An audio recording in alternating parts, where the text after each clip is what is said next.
திருப்பத்தூர்ல இன்னைக்கு ஆம்பூர்ல எடப்பாடி பழனிசாமி செய்தியாளர் சந்திச்சிருக்காரு.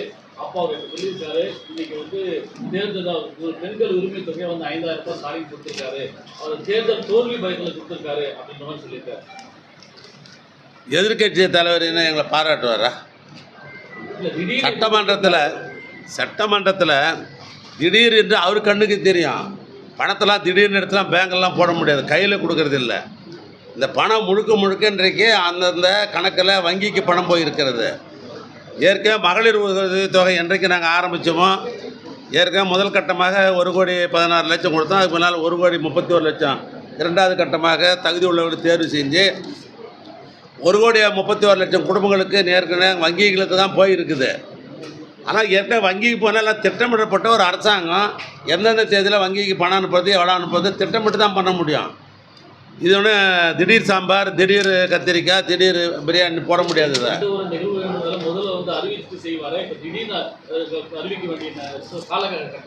ஏங்க, ஒரு முதலமைச்சர் அது செஞ்சுட்டும் சொல்லலாம், புரியுதுங்களா, சொல்லிட்டும் செய்யலாம். அது அவருடைய தனிப்பட்ட முதலமைச்சருடைய அவருடைய உரிமை. அது நீங்கள் இப்படி தான் பண்ணணும் அப்படின்னு எதிர்கட்சிக்காரர் 17ஆம் தேதி சட்டமன்றம் கூடுது, அங்கே கேள்வி கேட்க சொல்லுங்கள், அதுக்கு உரிய பதில் நான் கட்டாயம் கொடுப்போம். இன்னைக்கு பெண்கள் மத்தியில் இந்த 5,000 காலையில் வந்த உடனே அவங்களுடைய புன்னகையை பார்த்தா மெய்சிலுக்கு வைக்குது அப்படின்னு சொல்லிட்டு அந்த பெண்களே இப்போ சொல்லியிருக்காங்க. இப்போ நாங்கள் சமீபத்தில் இப்போ போய் பேட்டி எடுத்துட்டு வந்தோம். பேட்டி எடுத்து வரும்போது அவங்களே சொல்கிறாங்க, எங்களுக்கு ரொம்ப சந்தோஷமா இருக்குது, ரொம்ப மகிழ்ச்சியாக இருக்குது, முதலமைச்சருக்கு நாங்கள் பாராட்டுறோம்னு சொல்கிறாங்க. அதை பற்றி சொல்லுங்க.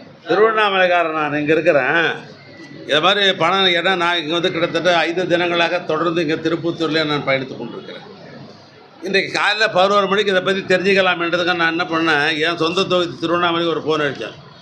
எப்போ 5,000 பணம் முதலமைச்சர் மகளிர் உரிமைத்தொகை, கலைஞர் மகளிர் உரிமைத்தொகை 5,000 ரூபாயை லம்சமாக போட்டுருக்கிறார். ஏன்னா மக்கள் மத்தியில்னாக்கா நீங்கள் தெருத்துவா எல்லாம் போகிறாங்க, ஸ்வீட் கொடுத்துனுக்குறாங்க மகளிர். நம்மளை யார் கேட்குறாங்க? மகளிரே எல்லா தெருவிலையும் ஸ்வீட் கொடுத்துனுக்குறாங்க, இனிப்பு வழங்கி கொண்டிருக்கிறாங்க, லட்டு வழங்கி கொண்டிருக்கிறாங்கன்ற செய்தி தான் என் தொகுதியிலேருந்து எனக்கு வந்தது.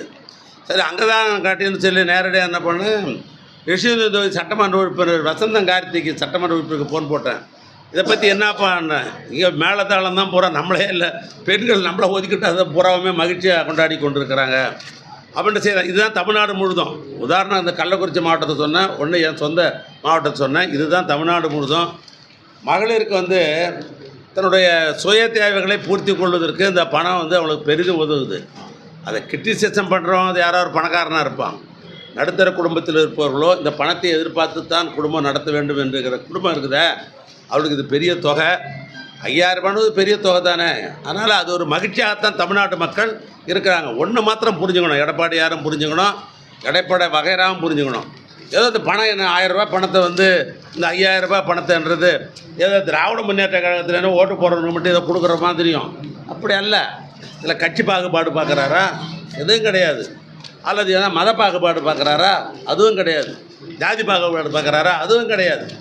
ஆக தமிழ்நாட்டில் இருக்கிற அன்பு சகோதரிகளுக்கு இந்த பணத்தை எதிர்பார்க்கிற அல்லது தகுதி உள்ள பெண்களுக்கு 1,31,00,000 பேருக்கு அனுப்புகிறாங்கன்னா இது வாழ்த்தப்பட வேண்டியது, மகிழ்ச்சிப்பட வேண்டியது.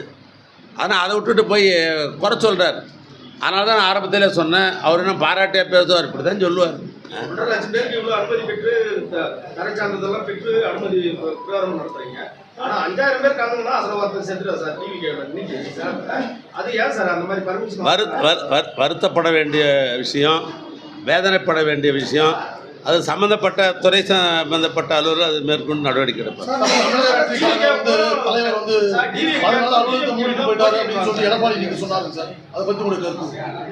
அதாவது எனக்கு தெரிந்து என்னுடைய அரசியல் வாழ்க்கையில் நான் என்ன 13 வயதில் நான் தந்தை பெரியாரை நேரடியாக பார்த்தவன். நான் 1963 முதல் முதலாக திருவண்ணாமலை இடைத்தேர்தல் 63 இடைத்தேர்தல் நடக்கிற பொழுது நான் உயர்நிலை படித்த அப்போ அந்த தேர்தலை தலைமை தாங்கி அந்த தேர்தல் நடத்துவர் அண்ணன் கலைஞர் அவர்கள். அன்றையிலிருந்து இந்த அரசியலை பற்றி எனக்கு புரிதல் உண்டு. திமுக மையப்புள்ளி வைத்துத்தான் அந்த அரசியலே தமிழ்நாட்டில் நடைபெற்று கொண்டிருக்குது. அன்றையிலிருந்து இன்றைய வரைக்கும் திமுக தான் மையப்புள்ளி. இதை வைத்து கொண்டு தான் அரசியல் அன்றையிலிருந்து இன்றைய வரைக்கும் நடைபெற்று கொண்டிருக்கிறது. அந்த திமுக மையப்புள்ளியை பொறுத்தளவுக்கு நிறைய பேர் சொல்லுவாங்க திமுக ஒழிக்கிறன்னுவாங்க, திமுக எனக்கு எதிரின்னுவாங்க. ஆனால் அவங்க தான் இருக்கிறதே போயின்னு இருப்பாங்களே ஒழிய திமுக என்பது தமிழர்களுக்காகவும் தமிழ்நாட்டு மக்களுக்காகவும் தமிழருடைய நலனுக்காகவும் உருவாக்கப்பட்ட இயக்கம். இது நீண்டு நிலைத்திருக்கும். ஆனால் 2வது இடத்துக்கு யாருன்றது போட்டி என்பதை அவங்க 2 பேர்கிட்ட நீங்கள் கேட்கணும். ஒருத்தர் யாரோ சொல்கிறார் பார், நாங்கள் தான் வந்து 2வதுன்றாரு.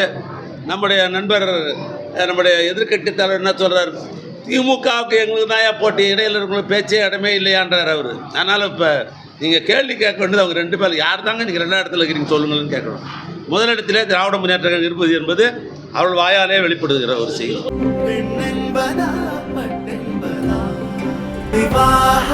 மணப்பெண்ணின் பிரத்யேகமான திருமணம் விவாஹா தி சென்னை சில்க்ஸ்.